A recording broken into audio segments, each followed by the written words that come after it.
દેવી ભાગવતની કથા મનુષ્યને પવિત્ર બનાવવા માટે પ્રથમ મહાત્માના પ્રથમ અધ્યાયના 36મા શ્લોકમાં બહુ સુંદર ભાવ લખ્યો. જુઓ, આ ભાગવતની ગંગા, આ દેવી ભાગવત સાંભળવાથી શું મળે?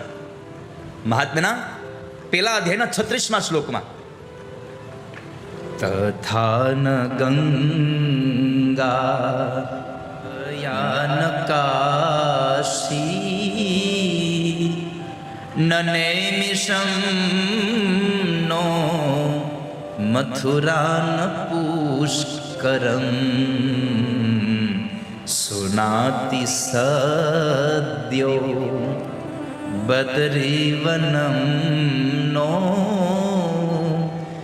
યથા હિ દેવી મખ એશ વિપ્રા. ગંગાજીમાં જાઓ, ગયામાં જાઓ, નૈમિષારણ્યમાં જાઓ. મથુરાણીઓ મધુરા છે. મથુરા આપણે કહીએ છીએ ને, એનું સાચું નામ મધુરા છે. એ તો આપણે હવે મથુરા, હવે તો મથુરાએ મૂકી દીધું, હવે તો મથુરા કરી નાખ્યું છે. અમે મથુરા જાય છે. અરે મથુરા નહીં, મધુરા નામ છે.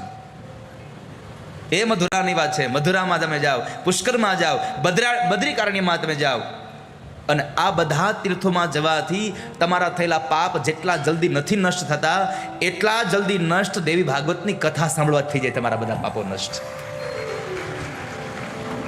તથા ન ગંગા ન ગયા ન કાશી.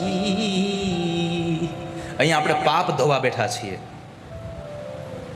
અને એ પાપ ધોવા માટે જ્યારે ચૈત્રી નવરાત્રિનું આવડું દિવસ